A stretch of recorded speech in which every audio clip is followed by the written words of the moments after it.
I remember the first time I saw her. Not like the movies. There were no slow-motion rain droplets suspended in the air, no perfectly timed music, no grand fate written across the sky. There was only chaos, a cup of coffee slipping from my grasp, spilling warm liquid across my worn jacket, and the startled gasp of someone not expecting to see me stagger through her path. She stepped back, eyes wide, lips parting in a stuttered apology that matched my own. And yet, even in that moment of ordinary clumsiness, there was a spark, a quiet gravity that tugged at me in a way I had forgotten existed. I was tired, bone-deep tired. The kind of exhaustion that comes from long nights of deadlines, from juggling the responsibilities of being a father and a man who had once thought love was simple.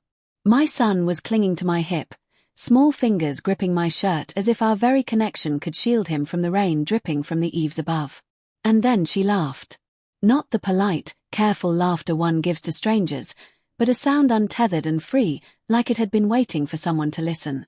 In that laugh, I felt a brief lift, a flicker of warmth that seemed to pierce the fog of my life. I apologized, again, murmuring words that felt clumsy on my tongue, but she waved them away. Her eyes, large, expressive, impossibly alive, met mine. And for the first time in years, I felt hope. Hope that was not naive, not desperate, but gentle and patient, like a candle waiting to be lit in the dark. We stepped out of the rain under a flickering streetlight, puddles reflecting our muted images in broken, wavering shapes. She crouched down, careful to meet my son's gaze, and spoke to him as though he were the most important person in the world. My son, shy at first, began to laugh at her exaggerated faces, at the way she pretended to chase invisible butterflies across the wet pavement. She asked about him, really asked, not the hollow pleasantries people toss at strangers. She remembered his favorite superhero, the story of the scraped knee he'd gotten 2 weeks ago, the way he liked his pancakes shaped like dinosaurs. I was stunned. People never noticed. People never listened.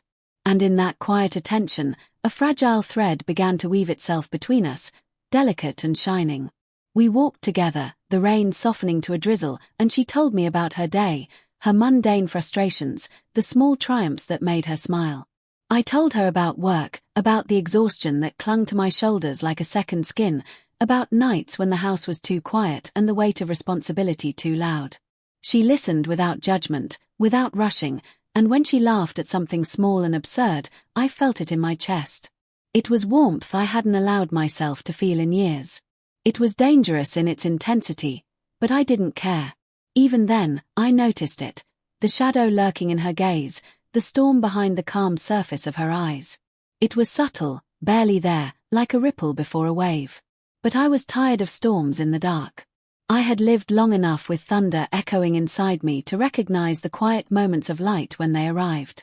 And I wanted her light. I needed it. My chest ached with the strange urgency of wanting someone to stay, of wanting someone to matter again. The night was heavy with rain and possibilities. Streetlights flickered like tentative promises, illuminating the puddles where our reflections merged and split apart. I wondered, in that moment, if fate could be this accidental, a spilled coffee, a shared laugh, a child's glee forming a bridge between strangers. She seemed unaware of the gravity of what was unfolding, of the quiet reverberations her presence caused in a man who had long believed love had abandoned him. We lingered near a small bookstore, the kind with yellowed pages and the faint scent of old paper drifting into the street. I watched her trace her fingers along the spines of the books, sunlight and shadow mingling in her hair, and I thought, maybe this is what warmth feels like, not the kind that melts in a day, but the kind that seeps slowly into the cracks of a hardened heart. She looked back at me, eyes locking with mine, and in that fleeting second, it felt as though everything fragile and wounded inside me held its breath, waiting. I wanted to ask her everything, about her past, her secrets, the scars I couldn't see yet, but I didn't. There was an urgency and restraint, a recognition that some truths, some bonds, begin in small gestures. A shared umbrella, a hand offered to a shivering child, laughter in the rain. We said little, yet everything was said. My son's laughter, her soft voice, the rhythm of rain against asphalt, it formed a quiet symphony that threaded around us, delicate and unyielding. As we parted that night, she brushed a raindrop from her cheek and smiled, A faint, almost imperceptible curl of lips that felt like the promise of sunlight after a storm. I felt a pang of something I hadn't felt in years. Anticipation, fragile and trembling. I knew, even as she disappeared into the dim glow of the city streets, that this was no ordinary encounter. Something had shifted. Something had begun. And yet, beneath the fragile hope, a quiet whisper of doubt lingered. Something in her gaze, fleeting, unreadable, warned me that this light could cast shadows I wasn't yet ready to face. I pressed my son close, feeling his warmth against mine, and walked home beneath the drizzle, each step heavy with longing and the unspoken knowledge that life had just tilted slightly, irrevocably, toward something dangerous and beautiful. I didn't know her, not really. I barely knew myself. And still, in that ordinary collision of spilled coffee and laughter, I had glimpsed a possibility. The kind of connection that demands courage, that promises heartache and wonder in equal measure. I didn't know where this path would lead, or whether the storm I felt in her eyes would ever break upon me, but I knew, with a clarity I hadn't felt in years, that I wanted to walk it anyway. Days after that rainy evening, I found her lingering in the corners of my life. Not physically, not yet, but in the small moments I replayed in my mind. The way she had crouched to meet my son's gaze, the soft cadence of her laughter, the warmth in her eyes that seemed to fill the cracks in my weary heart. I had expected life to return to its muted rhythm, predictable and safe. Instead, she had left a ripple in the quiet waters, one that refused to settle. Our paths crossed again at the small park near my apartment. My son ran ahead, his little legs carrying him faster than mine, and she was there, waiting with an awkward, tentative smile, as if unsure whether she belonged. But belonging wasn't a question she seemed to ask herself. She simply existed in the spaces she touched, a presence that brought light without asking for anything in return. I watched them together, the way she lifted my son onto her shoulders, the way he laughed until his chest ached, and I felt a strange ache of longing and gratitude. That evening, I invited her to dinner. It wasn't grand, just the cramped kitchen of my apartment, the kind that smelled faintly of old takeout and the lingering aroma of my own cooking attempts. But when she entered, she brought with her a quiet energy that made the space feel expansive. She listened when I spoke of work, of the exhaustion that gnawed at me, and when I laughed at some small domestic mishap, she laughed with me, not at me. And my son adored her. He clung to her hand as though he had known her forever, his small face bright with trust and delight. We ate under the soft glow of a single kitchen lamp, the rain tapping gently against the window like a steady heartbeat. I watched her trace her fingers over the rim of her cup, and I wondered, for the first time in years, if love could be slow, patient, and unhurried. She asked about my past, carefully, with curiosity rather than prying. She remembered details I had long forgotten, the small, tender things that make a person feel truly seen. It was intoxicating. I began to believe that warmth was possible, that perhaps I could allow myself to hope again. Even in moments of laughter, there were silences that stretched between us, quiet pauses where I sensed she held parts of herself back. But they didn't feel empty. They felt like unspoken promises, delicate threads between two people cautiously exploring the edges of trust. I wanted to cross those edges. I wanted to learn her storms and her light, but gently, with care. And she allowed me glimpses, a fleeting look when she thought I wasn't noticing, a brush of her hand against mine as we cleared the dishes, the quiet sigh of comfort as she leaned back in my worn kitchen chair. I began to notice how small gestures could carry the weight of intimacy. The way she would adjust my son's scarf when it slipped, the way she asked if I had eaten, the way she lingered in the hallway when I thought she had gone. Each gesture was a thread weaving itself into a tapestry I didn't realize I had been craving. My heart, long dormant and guarded, began to stir. And yet, beneath it all, there was the quiet awareness that hope is fragile, that even the gentlest light can cast shadows. We ventured beyond the apartment. 2. A Sunday morning in the park, when the sunlight slanted through the trees like golden rain, we walked together, my son between us. She laughed when he chased squirrels, her hair catching the sun, and I felt a pang of desire I couldn't name. Desire for something permanent, something that defied the exhaustion and the scars of my past. She was a presence I wanted to anchor myself to, and yet I knew, some part of me always knew, that the storm behind her eyes had not yet passed. That evening, at home, I found myself sketching her in a notebook I hadn't touched in years. I drew her hands, the curve of her jaw, the way her eyes softened when she spoke to my son. Each line I traced was both a confession and a prayer, a hope that what I felt could be reciprocated, a wish that her presence in our lives was not fleeting. My son watched me, curious, and she smiled quietly, perhaps understanding without words the depth of what I was attempting to capture. Nights grew longer, and still she lingered. She shared stories of her childhood, of her dreams, of moments she had kept tucked away. And I, in turn, shared my own, not the ones I offered to strangers, but the ones I had reserved for the rare moments of true vulnerability. There was trust forming here, delicate and bright, like frost melting under the morning sun. And yet, even as the warmth grew, there was the subtle unease of knowing that something in her past remained hidden, a shadow I could feel pressing against the light. One rainy evening, we all sat together on the couch, my son snuggled between us, a blanket draped over our knees. She hummed softly, a lullaby she had made up, and I watched her in the flickering glow of the lamp. In that moment, I felt a surge of hope so sharp it nearly hurt, that perhaps, finally, someone had found the cracks in my armor and was filling them not with pity, but with care, with light. But even then, I caught glimpses of a storm behind her eyes. A storm I couldn't read, couldn't anticipate. I wanted to believe in the safety of warmth, in the promise of tenderness. And yet, I was beginning to understand that love is never simple. It is never just laughter in the rain, or quiet dinners in a small apartment, or sketches made in the glow of lamplight. It is also tension, it is the shadow of uncertainty, the knowledge that even the brightest flame can flicker. As the night settled, my son asleep in his bed, I lingered in the hallway, watching her pack her things to leave. She caught my gaze, a faint, almost imperceptible smile on her lips. It was a smile that carried possibility, a hint of unspoken connection, but also a warning, that in loving her, I was stepping into a world that could be as fragile as it was radiant. I exhaled slowly, feeling the weight of anticipation settle in my chest. The light she had brought into our lives was real, beautiful, dangerous, and I knew, in a quiet, trembling certainty, that I was ready to follow it wherever it might lead.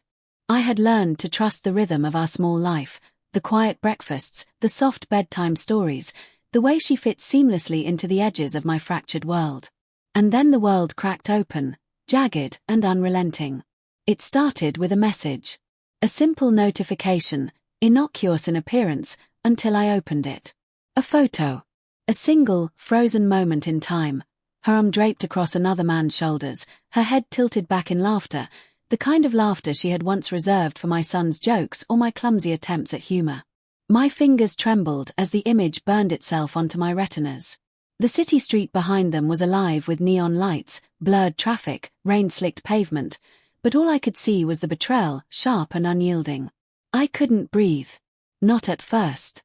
My chest felt too tight, my heart a bird beating against a cage of ribs that seemed too small to contain the sudden weight of grief. My son, oblivious, tugged at my hand, asking if we could go to the park. I nodded mechanically, forcing a smile, letting him lead me through puddles that mirrored my distorted reflection. Each step felt like walking through fog, each laugh of my child a cruel echo against the hollowness in my chest. She hadn't waited for discretion. Not a whispered lie in the shadows, not a careful concealment of moments that weren't hers to share. She had chosen sunlight, neon, and the world as witness. And the world had seen it. Everyone had. Her betrayal was public, broadcast in a single, devastating image. I walked those streets later that night, rain soaking my coat, puddles reflecting the twisted kaleidoscope of my emotions. I wanted to shout, to scream until my voice shattered the silence and pierced through the city's indifferent hum. But I didn't. I clenched my fists, felt my nails dig into my palms, and kept walking. The storm in my chest mirrored the storm above, relentless, chaotic, impossible to contain. When I finally reached home, I held my son close, feeling the small warmth of his body against mine. He asked questions I couldn't answer. "Why is she laughing with him?" he whispered, his voice small and confused. I had no answers. Only silence and the unspoken truth that sometimes, adults betray one another in ways children cannot understand. So I held him tighter, rocking him gently, My own tears threatening to fall, my lips pressed to the top of his head, and promised him nothing but safety. I couldn't look at her the next day. I couldn't even breathe the same air she did. But the world forced our collision anyway. She sent a message, casual, light, as though nothing had happened. I didn't reply. I couldn't. Every instinct in me screamed that to speak, to meet her gaze, would be to invite a flood I could not control. So I retreated. Silence became my armor. Silence became my shield.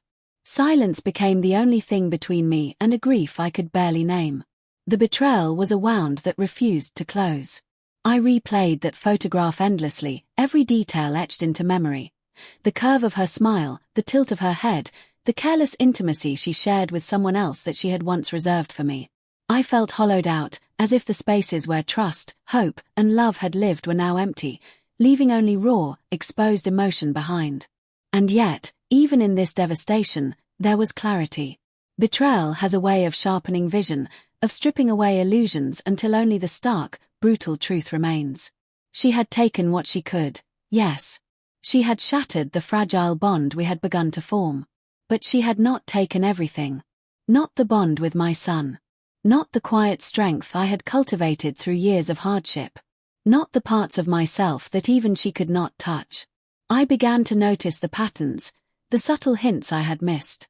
The fleeting phone calls she had hidden, the lingering glances that weren't mine to read, the silences that once seemed innocent. It all painted a picture I hadn't wanted to see but could not unsee. I had trusted blindly. I had loved without caution. And now I understood the cost. Night after night, I sat by the window, watching the rain streak the city in silver and grey. I traced my finger along the rim of a coffee cup, the steam rising in delicate spirals, and thought of her. The warmth she once brought, the light she once promised, now twisted into something unrecognizable. The betrayal was not just an act. It was an erasure. A theft. A declaration that what we had built, fragile as it was, meant nothing to her. I wanted to confront her. I wanted to demand answers, apologies, recognition of the life she had tried to erase. But I knew, deep down, that confrontation would offer nothing but hollow satisfaction. Revenge, loud and dramatic, would not heal the wound. Closure, if it came, would come quietly, through patience, through rebuilding, through reclaiming the pieces of myself that she had attempted to fracture. So I held my son closer, whispered stories to him that would outlast her lies, tucked him into bed and let the quiet of our home envelope us. Outside, the city pulsed with life, indifferent to my suffering. Rain continued to fall, persistent, cleansing, relentless. I realized that pain, though raw and suffocating, is also a teacher. It sharpens, it clarifies, it forces you to see what is truly yours and what is not. And in that moment, I made a silent vow. She would not break me. She would not touch what I had worked so hard to protect, the bond with my son, the integrity of my heart, the quiet dignity of a man who loved fully and deeply. She could have her fleeting pleasures, her careless laughter in neon light. But she would not take from me what truly mattered. Not anymore. The betrayal was complete. Public. Indelible. And yet, as I stood by the window, rain dripping down my hair and shoulders, I felt the first flicker of something new, a quiet, resolute strength. The storm outside mirrored the storm inside me, yet I began to understand that storms do not last forever. They break, they pass, and in the aftermath, the sky clears, sometimes revealing light you hadn't dared imagine. I didn't know how long the healing would take. I didn't know if the scar of her betrayal would ever fade completely. But I knew this, I would rise. Not with vengeance, not with bitterness, but with a steady, unshakable sense of self. And one day, she would see, not in tears, not in confrontation, but in the quiet glow of a life she could no longer touch, that some losses, no matter how cruel, create a strength that nothing can erase. That night, I closed my eyes, my son curled against me, and listened to the rain tap against the windowpane. Each droplet felt like a heartbeat, relentless, precise, unyielding. And I knew, with an aching certainty, that betrayal had taken much, but it had not taken everything. After the storm of betrayal, silence became my refuge. The world continued its indifferent rhythm outside my apartment, but inside, Time slowed to a hollowed cadence. Days bled into nights, punctuated only by the soft, irregular breathing of my son asleep in his bed, and the occasional drip of water from a leaky faucet. I moved through the spaces of our home like a shadow, tracing familiar corners but feeling estranged from them. Her absence was a physical ache, her presence lingering in the air as if mocking me, a ghost I could not exorcise. I stopped looking at her messages, stopped asking questions I knew would go unanswered. Every photograph I had kept in the margins of notebooks, small mementos of fragile hope, I boxed and shelved, not out of anger, but necessity. They were relics of a trust she had shattered, reminders of a life that had existed only in partial truth. I could no longer allow my heart to carry the weight of what had been, and so I retreated, pulling every thread of intimacy back into myself. My son, oblivious to the full gravity of adult pain, noticed only the subtle shifts, the way I lingered too long in the doorway, the quiet sighs that escaped me when I thought he wasn't watching. "Daddy, why are you so quiet?" he asked one evening, small voice cracking the dense silence. I knelt to his level, forcing a smile I didn't feel, and told him, "Sometimes, even grown-ups need time to think, to rest." He nodded, too young to understand, yet perceptive enough to feel the weight that lingered. I held him close that night, feeling the pulse of life in his tiny chest, realizing that for him, I could not fall apart. Not yet. In the empty stretches of late nights, I returned to my old notebooks, the ones I had abandoned during the years when survival demanded everything from me. I wrote again, letting ink flow like a slow river of confession. Words became therapy, sketches became sanctuary, and painting, long-forgotten strokes of color, became a dialogue with the self I thought I had lost. Each brushstroke was both an act of healing and a quiet rebellion against the void she had left. Through this, I began to reclaim the fragments of my identity that she had threatened to erase. Yet, withdrawal was not simply physical. It was emotional armor, a shell I built around my vulnerability. I stopped trusting the easy comfort of others' voices, avoided places where laughter echoed too freely, and let my apartment become a haven of muted colors and soft shadows. The rain that once felt romantic now mirrored the constant ache inside me, relentless, cold, unyielding. Every droplet on the windowpane was a reminder that life could continue even when the heart was fractured. I began to notice the small details I had ignored while wrapped in hope, the rhythm of my son's breathing at night, the way the morning sunlight hit the hardwood floor, the sound of the coffee percolating as it filled the apartment with warmth. These details became my anchor. I documented them, painted them, traced them with pen and brush, creating a tapestry of life resilient enough to survive betrayal. In these fragments, I found quiet power, the sort that does not roar but persists, steady and unwavering. There were moments, of course, when the withdrawal became unbearable. When I caught a stranger's smile and imagined it belonged to her. When a song on the radio mirrored the words she had once whispered to me. When my son laughed at some innocent joke, and I glimpsed a life we might have had. Those moments were sharp, cutting, yet fleeting. I learned to breathe through them, to acknowledge the sting without letting it consume me. Pain, I realized, is only destructive if we let it define the boundaries of our existence. Evenings were the hardest. I would sit by the window, city lights diffused through the rain-streaked glass, tracing the silhouettes of strangers walking with their own invisible burdens. I thought of her often, the light she had brought, the storm she carried, and the fragile trust one had placed in her hands. But I no longer asked why. Questions without answers are chains. Instead, I focused on the life in my apartment, on the warmth I could cultivate, and on the bond one had with the one being who had no choice but to rely on me completely. My son. I began to see the quiet victories of withdrawal. I could spend a day without thinking of her. I could laugh again, softly, at a private joke with my son. I could paint a sunrise without imagining her eyes reflecting in the light. And yet, I carried the lessons of betrayal like a talisman, a reminder that love, though fragile, is also instructive. She had taken what she could, but I had survived. I was still here. Still capable of caring, still capable of creating. Letters I never sent accumulated in drawers, each a mixture of grief and hope, anger and longing. They were my confessions to a self she had overlooked, my way of speaking the truth of my pain. Sometimes I read them aloud, letting the words dissolve into the quiet night, feeling the tension ease with each syllable. And slowly, almost imperceptibly, the space inside me began to feel less like a hollow cave and more like a room where light could eventually enter again. The withdrawal was not an end but a preparation. Each day spent in solitude, each night spent listening to the rain, each brushstroke of color was a quiet rehearsal for something stronger, a self that could endure betrayal without being destroyed.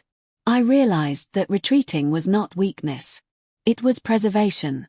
It was the first step in reclaiming a life that had almost been stolen, a life that deserved its own narrative, its own heartbeat independent of her presence.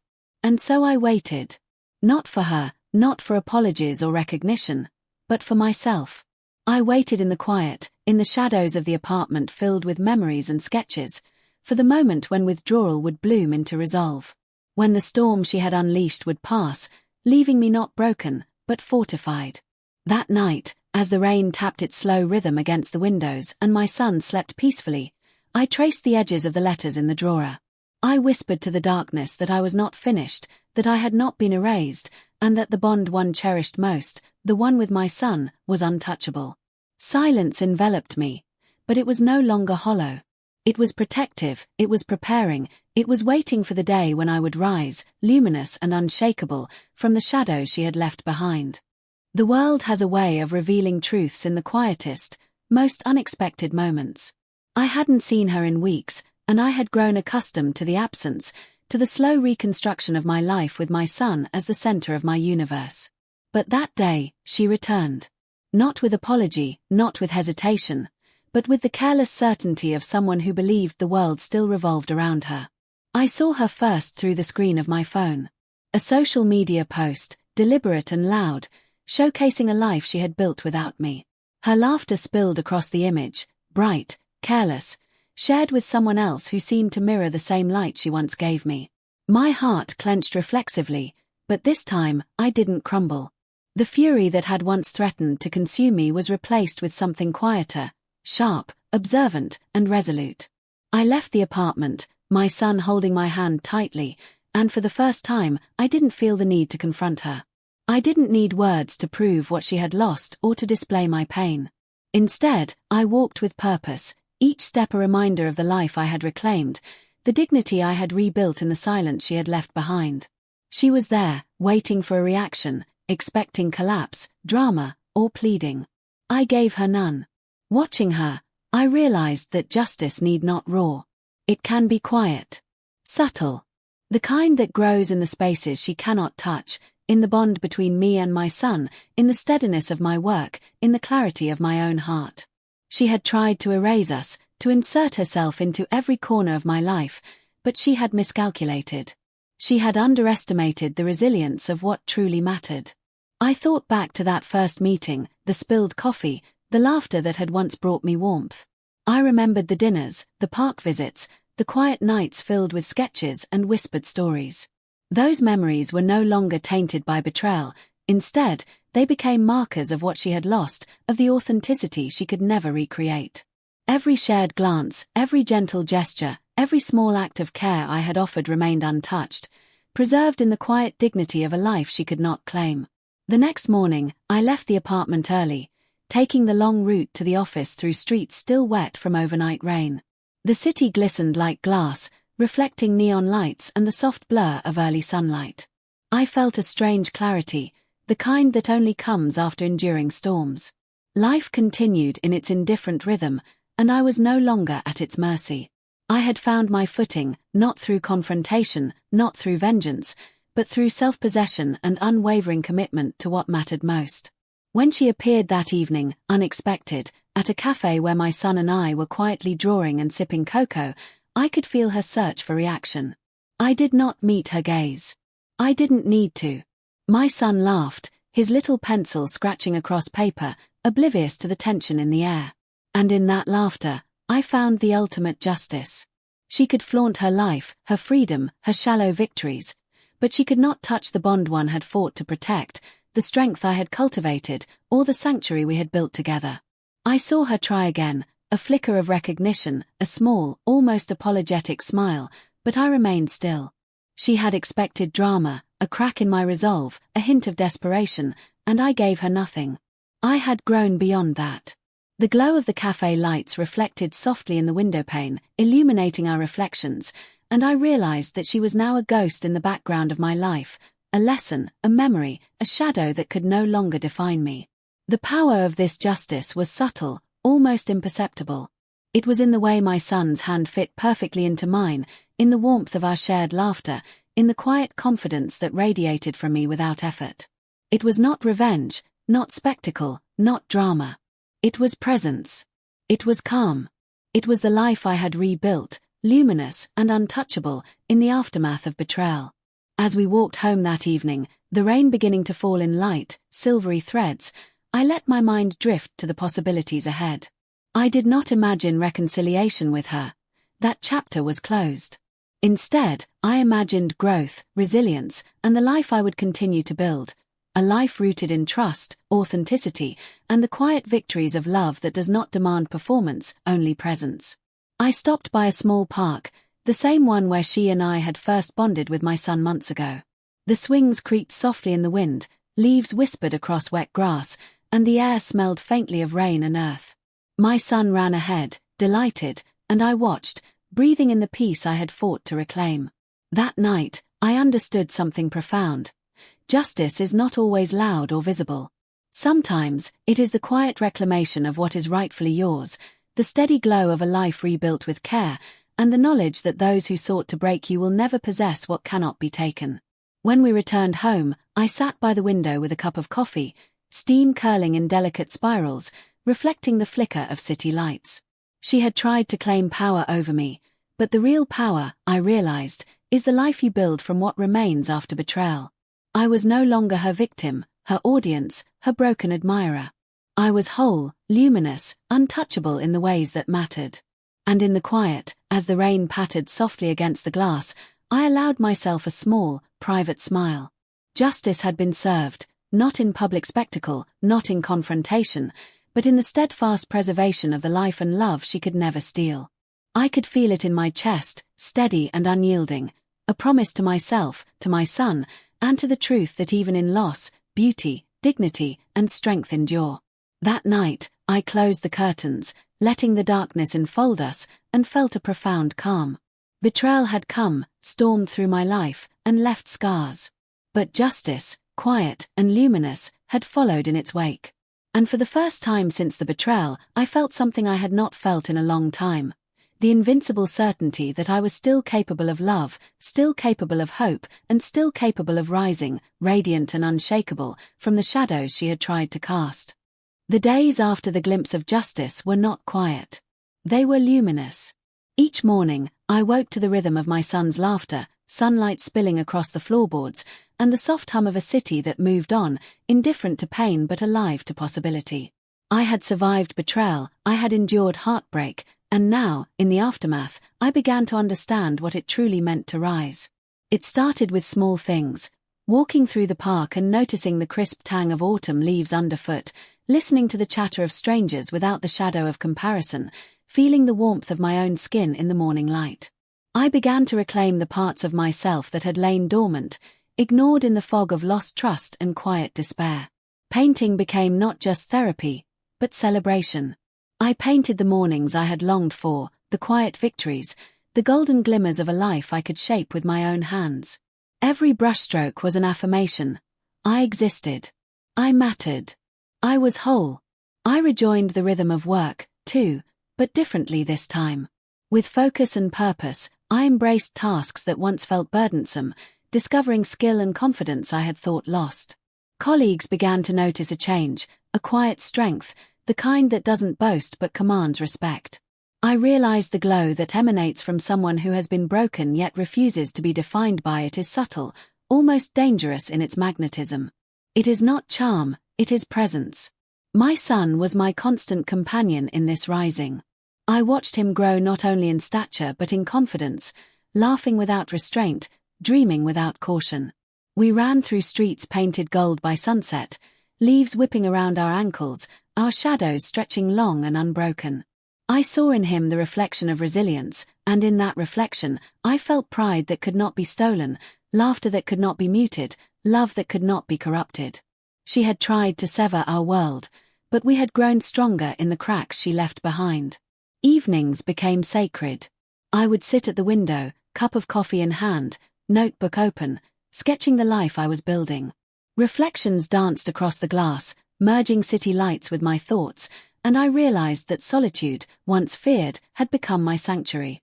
It was in these moments that I found not bitterness, not regret, but clarity. The glow of rising is subtle. It comes not from vengeance, but from understanding, from reclaiming the self, from loving what is real and untouchable.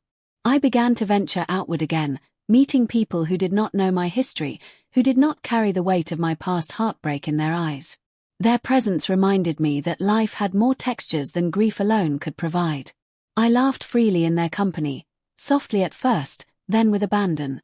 And with every laugh, I felt a little more luminous, a little more unbreakable. The storm of betrayal had passed, but it had left in its wake the soil from which strength grows. One day, while painting with my son in the living room, I looked up at her image in my memory, the arm around another man, the careless laughter, and I realized something profound. I no longer felt rage. I no longer felt sharp, cutting pain. She was a shadow in the background, a fleeting thought that no longer held the power to shape my emotions. In her absence, I had discovered the presence of myself, and in that discovery, the rise was complete. The world itself seemed to notice the change.